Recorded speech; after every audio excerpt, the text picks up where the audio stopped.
Hi, everyone. Hi, everyone. Welcome back to Cookies and Chat. I'm Marcy. I'm Lisa. Hey, and our cookie for the day, Lisa? What's left of it? What's left of it? That is not the shape of a sugar cookie. That's one after someone has taken a few nibbles Yes, of it. tis the But, season. but the sugar cookie, which I know we've talked about before, but is a very good cookie to use for the holidays. Very simple. We talked several weeks ago about a 3 ingredient sugar cookie, but you could use any kind of a sugar cookie recipe. I think it's one of the simplest ones. And one of the things I like about the sugar cookie is you can do so much to it. You can add flavorings to it, you can add fruit to it, you can add chocolate chips or even chocolate flavorings. And the other thing about that is you could take a sugar cookie, something to think about, make it very thin, and then put whether some fresh fruit or chocolate, maybe even peanut butter, Nutella. I know a lot of folks love Nutella, and make a little sandwich out of it. Sprinkle it with some colorful holiday sprinkles or some jimmies, because there is a difference. And yeah, they make really nice hostess gifts. You could get the inexpensive, either the cans or the boxes or holiday containers in the dollar store, even. And good to bring for work or just as a little hostess if you're stopping by someone for the holidays, or even just to have a tray of them at home if you have guests over. So definitely a very versatile type of cookie is the sugar cookie. So highly recommend that. So how's your week been, Lisa? Really, really good. Good. I have finished all my Christmas shopping, Wonderful. and I am all decorated for Christmas. I actually did that the day after Thanksgiving, Good for you. so I am all ready to go. Good. How about you? Yep, all ready for the holidays. All signed, sealed, delivered, cards out, everything. Yep, all good. Good for you. So we're ready to go. Good, good. So for today's topic, when we were brainstorming ideas, something you hear a lot, it's almost like a buzzword or buzzwords you'll hear in the working world anymore, is work-life balance. And how work-life balance has become more difficult with the advances of technology, but it's such an important component of your mental and physical health, both, is managing your time properly, especially when it comes to that work-life balance. So, first of all, what would be an acceptable definition, and what are we talking about with work-life balance? That's a great question. So, what we're talking about is a couple of things. Number one, how do you balance family life, your personal life, and your responsibilities professionally? So there's that type of balance. And when we're talking balance, I'll just put it straight out, it's never going to be 50-50. So just to clear, it's never going to be 50-50. How do you give your family the attention and the needs that you should be given without shirking responsibilities and time needed at the workplace? And vice versa, for that matter. So there's that type of work-life balance. And then we can also talk about what that looks like for those that are working in the office versus those working at home. And so there's a key difference. So, in talking about just work-life balance, I think one of the hardest things for people to, it is one of the hardest things for people to get their head around.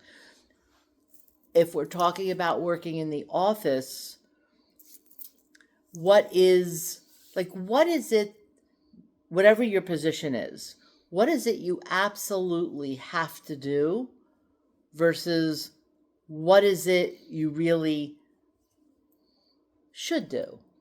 Like, I got to get it done. Maybe it doesn't have to be today, but Christmas is coming. So if I spend a little extra time in the office, I'm just going to be an hour late.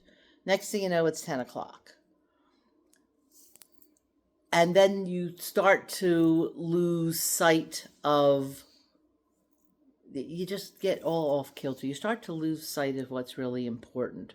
So to have work life, and then when you work remotely, I think it can be even a greater challenge, because now if you are fortunate enough to have that workspace where it's in your home but separate, I hate to tell you, it's still home. And I can remember when I was a kid, for a while, my father had his office at home. My father had this door that separated steps, and he actually even had a lock on it. Well, who cared about that? Because we just unlocked it. Or we would call him, and or knocking on the door, and he'd be, I'm having, it's difficult. I myself could never work from home, and I give kudos to everyone that has that kind of environment set up. But it's difficult because home is home. What do? Say listen, I'm home, but ignore me. Unless you are a physician or or a dentist where they have that type that's totally separate from the home, it's very, very difficult, but so important, because one will impact the other in a negative way. Something's got to give. You cannot be 100% with both. You can't be do all and everything to all. You cannot give 100% of yourself today at work and give 100% of yourself today with family life. It's not possible. And I'm telling you that you got to have the reality that it's never going to be 50-50, but you got to have a plan, because this will ultimately impact your relationships at work, your relationships at home, your productivity, your self-care, all those subjects we've talked about and have yet to talk about. It spills over, even though we work so hard for it not to. We can't help it. And for those of you who would call yourself workaholics, you know exactly what I'm talking about. To what and what's the benefit? And what is the consequence of that? And how many people have to, if you want to say, suffer along your journey with that? You have to have a plan. I know one of the webinars that I attended on work-life balance, that was provided through my work.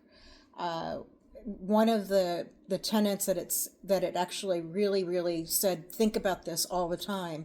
What is it that you're valuing? You're making a choice. So what are you choosing to value? And is that the appropriate choice? Like staying late for work. Is this really, what are you valuing right now? Clearly you're valuing, getting your work done and work, but will that work still be there tomorrow? What does it really mean by not valuing something else, like your family or even your church, your synagogue, or, what is it that you're giving up that you're not, or you're actually coming in short with something else?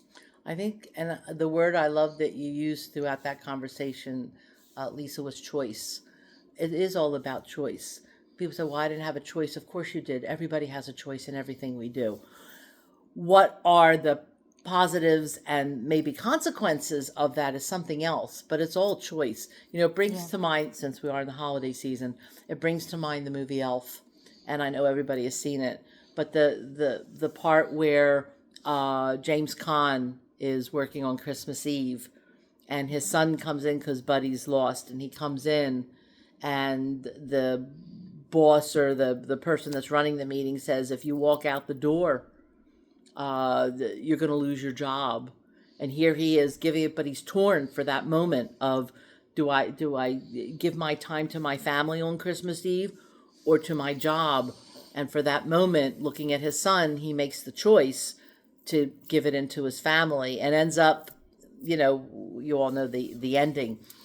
And even though it's not a reality movie, the reality of that is many of us have been put in that position or similar positions where, I feel like you're made to feel like I have no choice because the boss asked this of me or that of me, but yet the family's asking something else of me. What do I give to? What are the consequences of it?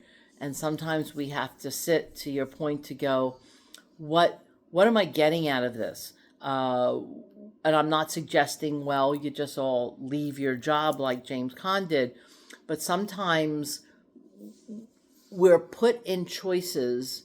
We're made to feel like there is no choice, sometimes in part because we don't speak up. It's like we'll always ask Mikey because Mikey will do it. Mikey always says yes. So, in their defense, if you're the one to always do it, yes, people are going to ask. Yeah. In the past, I've fallen into that trap. Like, at what point do you go, you know what? I'm sorry, I can't because I have plans. There's a difference in saying nope, don't wanna, as opposed to no, I'm sorry, I have, a concert I'm attending with my son, or I have dinner plans with a friend. I'm sorry, I just cannot. And you're not saying I can't forever, Right. but sometimes we feel like we don't have choices, but yet we set that tone to make others feel that they can make that assumption that we'll just be there. We have to set the boundaries, not just with our family, but we have to set the boundaries at work without feeling at risk that you're going to lose your job. If you're doing what you're supposed to be doing, there's a difference if you're not. But if you're doing what you're supposed to be doing, you're not saying, I am leaving every single day at this time, or I have something to do every day. But what's important to you? Right. And, yes, your job is important to you, but so is family. But more importantly than that, I will say this, more importantly than your job and your family is you. Because when we talk about self-care, we're talking about what makes you feel good to get up in the morning, what makes you feel at peace when you go to sleep at night. And if you're worried, oh my God, I should have at work, or I should have here, or I should have gone there, I should have been with my son or my parents, it's going to impact everything. It impacts your stress level. It impacts how you take care of yourself. And I'm not suggesting that it's a perfect method, but you have to have a plan. You got to have a calendar, and you have to be able to determine what's important to you. If you belong to a club, and I'll just use that as an example, say Thursday night's book club. Mm-hmm. Then say Thursday night's book club, and this is the day. Thursdays I have to leave at 5. Nobody knows if you don't say so, or you have something to do with your kids or family, or maybe just something that's important to you. School, things like that. And frankly, you don't have to have kids to have this type of a calendar. Self-care is self-care, whether you're by yourself, you have children or parents, or you just want to do something for you. Right. Because something's got to give, and you can't do it all. You can't be 100% at both places at the same time. And I will tell you, by having that work-life balance, by taking that time to do for you, it makes you better at work.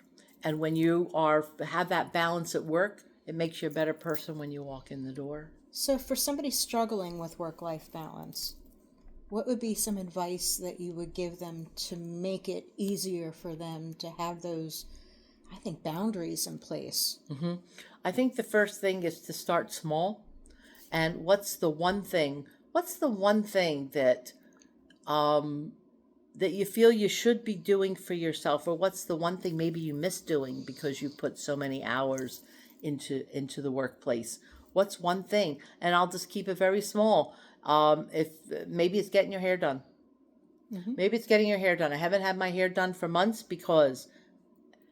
and so, okay, make yourself a hair appointment. Make yourself a hair appointment and communicate it. So I have to leave, and I'm not saying to make it at 2:00 in the afternoon. You make it and say, this is the day I'm leaving at 5. Yep. You know what? Maybe there's, a night out that this is the only night that you get to go out with a friend or to do something. Just pick one thing. Start small. I have a calendar. So I have a calendar at work. And as Lisa knows, I have a calendar that has all my social stuff. And just got sticky notes to prove And it. I got sticky notes. I'm a sticky note person. And so everybody knows what I have.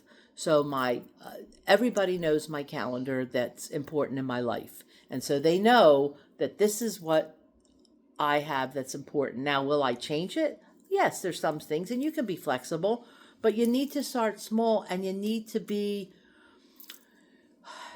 you need to stand your ground. In other words, I've got plans on Tuesday if that's okay with you, but if you have something else, I'll change it. That's not standing your ground. Love to help you out on Tuesday, but Tuesday I have plans. Sometimes people keep asking us because we set ourselves up for people to do that. Maybe you take care of a parent. Are there siblings that could help out? You know, people always call me. People always are asking me. Well, maybe they are always asking you because they can. There's nothing wrong with that. But there has to be a limit. There has to be a boundary for yourself to say, you know what? Yes, so here's what's going to happen. I'll take Wednesdays. Or instead of calling me all the time, I will call you. Whatever that boundary is. So take a look at what is it that you need to work on first. Take something small. It could be self-care, like I said, getting your hair done. Maybe it is with providing transportation to a parent or for a friend. Maybe here we are, the holiday season. Why do you have to do all the cooking? And Yeah. maybe, and if you're like me, I love doing all the cooking. But if you're there resenting it all the time, going, why is it always me? And then you know what? I have family, and then they all leave, and I'm the one with all the dishes. Well, if you're waiting for someone to say something, that won't happen. Sometimes you got to be first. So you know what? Somebody else does it this year. Or, so here's how we're going to do it. I'm going to make it buffet or maybe potluck. Everybody contribute. I'll do dessert. Everybody bring something. I do that with holidays sometimes. Right. And I'll tell you, it's ended up to be great fun.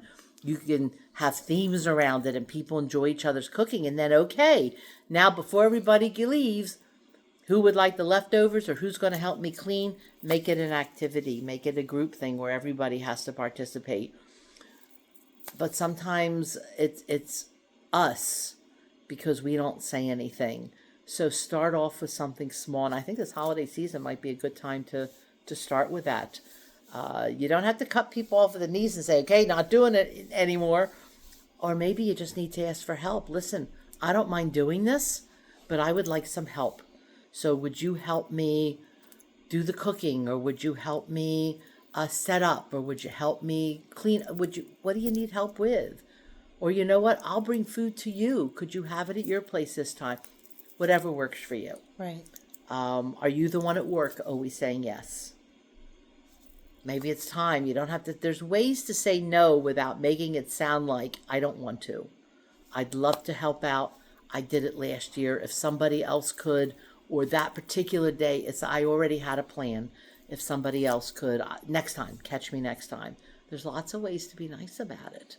I think the two things that stand out to me from what you were just saying is having those boundaries and then communicating them. It's not that like you made a hair appointment and you're standing up at 5 o'clock when there's a project going on that other people are going to be working late and then you just leave. But you're communicating that boundary, like I need to leave here today by this time or even the day before. Like, guys, I know we're in the middle of something right now, but I am not going to be available. And practice some phrases for yourself too. What are you going to say out loud? And, you know, that way you can just practice it for yourself and listen to how it sounds, but you got to hold firm. That was another thing I liked about what you said. Mm-hmm. And the other thing too is think of it this way. If one of your kids or your family members had a medical emergency, I bet you'd be there. I bet you'd be there without batting an eye. Well, the same thing should be for you. It doesn't have to be as extreme as a medical emergency, but there's things you need to do for yourself, for your own self-care, because it's as important to you as taking care of that person who has the medical emergency. And with that is self-care. Have you done all of your doctor appointments? Are you up to date with all of your, vaccines? Are you up to date? Or are you saying, well, gee, I meant to, but I had to work late? No, make that appointment. So I have a doctor's appointment so I wanted everybody to know this is what I have to do. You are as important. If you don't take care of yourself, then what good are you to everything else? You will be more productive at work. you'll feel better about work. And you won't get resentful, because after a while it's like, why is it always me? And with that is resentment and anger. And start with you. Start with you. So that is my suggestion to everyone. Take something small. And if there's something you out there have done to help yourself in coming up with better work-life balance, I would love to hear about it and what you've done and suggestions, or even challenges that you have. And we can talk a little bit more about that, because it's an issue that's going to be forever. And different scenarios happen that change that work-life balance. That's okay. You have to change along with it. But again, here's my challenge to you for this holiday season. Pick something small. Maybe it's your hair. Maybe it's exercise. Maybe it's having that one night that you are definitely going to have a family dinner, or cook for yourself, and just whatever it is you need to do for you. Read a book. Whatever it is, start off with small. Do it. Let people know. And eventually it'll become as easy. It'll just become an easier part of your life, because it's important. It's important. Very good. All right. Oh, any other final thoughts, No, Lisa? just if you have some thoughts that you do, what are some things that work for you? If you have some words of wisdom, please share. And we'll talk to you next time. Okay. Have a great week, everybody. All right. Bye. Bye.